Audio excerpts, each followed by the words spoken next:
Bagaimana memahami hadis yang mengatakan tidak masuk surga tanpa hisab seseorang yang meminta diruqyah?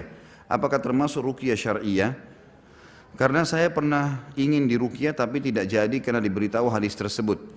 Allahu a'lam. Ini sudah berulang kali sebenarnya saya luruskan teman-teman sekalian tanpa mengurangi penghormatan saya kepada para asatidzah atau duat yang telah menyampaikan kalau yang dimaksud adalah termasuk ruqyah syar'iyah, gitu kan?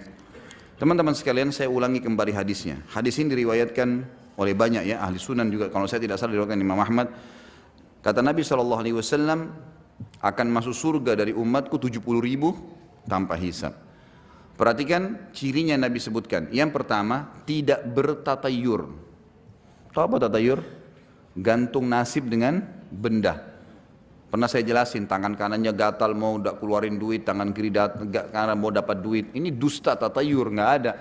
Matanya kedap-kedip, alisnya kedap-kedip, ini mau dapat inilah, mau inilah, semua khurafat. Hari Selasa itu adalah hari sial lah, apalah macam-macam. Kalau rumah kayak feng shui orang-orang non muslim itu kalau ada kayu menghadap begini nanti akan jadi musibah kalau tidak ada cahaya di sini, macam-macam. Ini semua tatayur, nggak boleh menggantungkan nasib sama benda. Ini larangan bukan? Larangan atau perintah ini? Larangan. Baik. Yang kedua, sabda Nabi SAW setelah tidak tatayur, tidak bertato. Larangan atau perintah ini? Larangan. Berarti ada larangan ya. Yang ketiga, maksudnya ini perbuatan yang haram nih.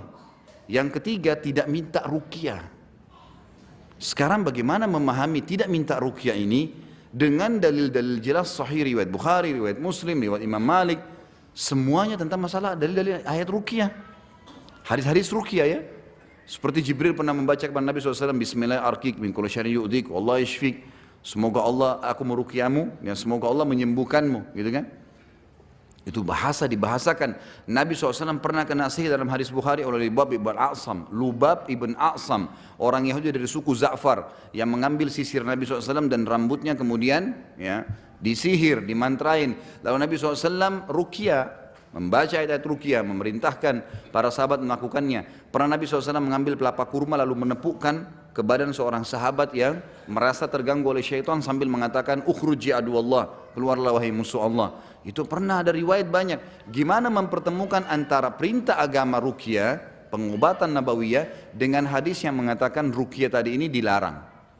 Teman-teman ulama hadis menjelaskan, sebagian tidak semua tentunya, mengatakan bahwasanya yang dimaksud dengan ruqyah dalam hadis yang pertama 70.000 itu adalah secara etimologi, secara bahasa. Karena selalu dalam buku-buku fikih kita ada namanya lughatan wa istilahan, lugah, bahasa dan istilah, gitu ya. Selalu misalnya kalau kita baca buku fikih tentang sholat, pasti sholat itu dijelaskan dulu sholat secara bahasa apa sih? Doa. Secara istilah apa? Gerakan yang dimulai dari takbir dan diakhiri dengan salam. Kan ada penjelasan. Nah yang jadi tolak ukur adalah yang dilihat di sini bahasa atau istilahnya, dilihat diposisikan di situ. Ruqyah di sini teman-teman, kalau secara bahasa letter raka itu artinya meniupkan bacaan. Ya. Jadi mantranya dukun juga itu namanya ruqyah. Mantranya dukun ruqyah juga itu. Karena dia meniupkan bacaan. Makanya untuk membedakannya namanya ruqyah syar'iyah. Bacaan yang ditiupkan yang syar'i. Ada hadis lain bunyinya begini. Ar-ruqa wat-tama'ila wat-tama'ima wat-tiwala syirkun. Ar-ruqa jamak daripada ruqyah. Ruqyah tiwala, gitu kan? Atau tamimah yang digantung-gantung kalung dan juga yang digantungkan pada hewan untuk supaya selamat hewan itu atau yang dikalungkan kepada anak kecil adalah syirik. Perhatikan di sini ruqyah, ya, kalung yang digantungkan pada orang, yang digantungkan pada hewan atau kendaraan adalah syirik. Berarti ruqyah syirik nih kalau difahamin begitu. Benar gak?